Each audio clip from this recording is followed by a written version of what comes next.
If Randy Rainbow is adored by the legendary Carol Burnett, and he is, what flimsy excuse could TV Academy voters have to deny him an Emmy for his 4th nomination?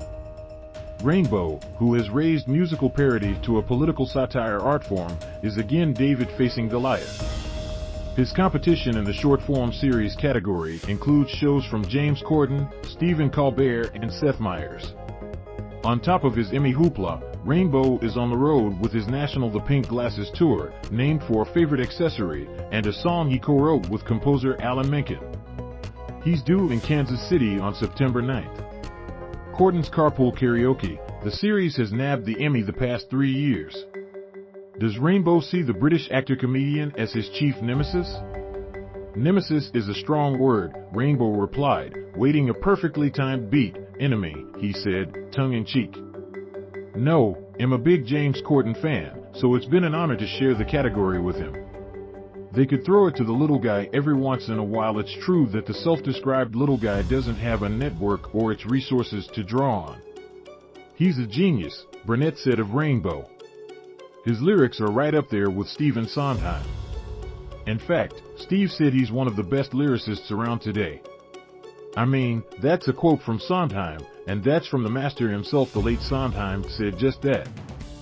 Legend and Lin-Manuel Miranda are among Rainbow's many other prominent admirers. His latest Emmy nomination is for Gay, which takes on Florida's GOP governor and the new law he championed that bans lessons on sexual orientation and gender identity in kindergarten through 3rd grade. It's my send-up, tribute I guess you could call it, to Ron DeSantis and his Don't Say Gay bill, Rainbow said, using the title bestowed by its critics. That video obviously has a lot of meaning, and I was very proud that it made such an impact. It was nice to be recognized for that one, but it's the desire to entertain, not punditry, that drives his career, he said. I didn't get into this because of an interest in politics. I'm certainly more interested in politics now than I was when I started doing YouTube videos 11 years ago, he said, attributing the shift to his own maturity and the times. But I try to stay true to my initial intent, which is only to be amusing and bring a little levity to these situations which are otherwise anything but light, he said. I think that's the reason that it continues to resonate with people and why people still get a kick out of my stuff. The escapism of make-believe is what helped sustain Rainbow, his real family name, as a shy and bullied youngster, along with the unstinting love of his mother, Gwen, and the grandmother he called Nanny. The three of them shared a passion for music, and Rainbow credits Nanny's caustic humor as another key influence. When he hit adolescence, Gwen Rainbow accepted without hesitation that her son was gay. In his touching and lively new memoir, Playing with Myself, Rainbow recalls his mom's reassurance that she loved her gay friends. I certainly didn't remember ever meeting them, Rainbow writes.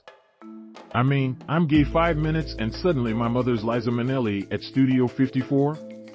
His musician father was reasonably tolerant, Rainbow says in the book.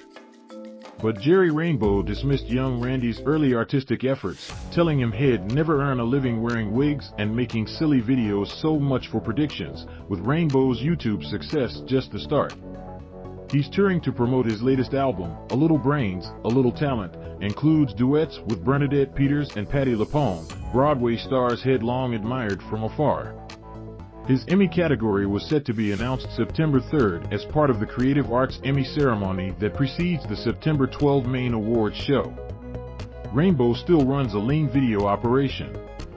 The studio is in his 2-bedroom New York City apartment, where all the magic happens, he said during a recent Zoom interview, gesturing at the modest space. A producer, arranger, and musicians tailor songs to Rainbow's specifications. He writes the lyrics, often usually set to the Broadway tunes he reveres. In the guise of a TV reporter, he conducts mock interviews with clips of his targets before launching into a bespoke song. He's lead vocalist, his own backup singers in a dazzling array of costumes, and he does the editing. He knows how to sell a song. Rainbow's supple voice adapts easily to every tune, and his boyishly handsome face becomes a veritable flipbook of vivid expressions that slide from faux sincerity to skepticism to wide-eyed alarm. The source material Rainbow draws on is equally varied.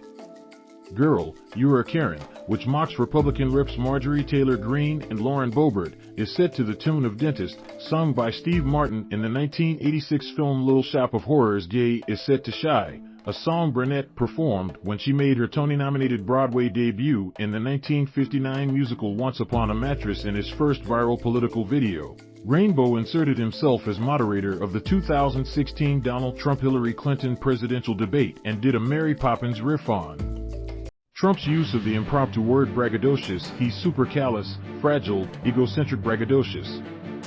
Likes to throw big words around and hopes that we all notice.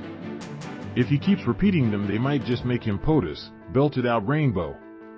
The biting lyrics and brassy on-screen persona aside, Rainbow is funny and loving, and there's just this kind of sweetness to him, said Burnett, a friend as well as a fan. You just fall in love with him. Burnett said she shares his political perspective, but Rainbow has learned from meeting fans that they aren't all in sync. Some have bluntly informed him they dislike his views but love his videos. In a way, what I'm trying to do is transcend the politics of it all. So that's always nice to hear, he said. Randy Rainbow in Kansas City. Randy Rainbow will bring his Pink Glasses tour to the Uptown Theater at 7 p.m. September 9th. See uptowntheater.com for details and COVID-19 restrictions. Copyright 2022 The Kansas City Star. Distributed by Tribune Content Agency, LLC.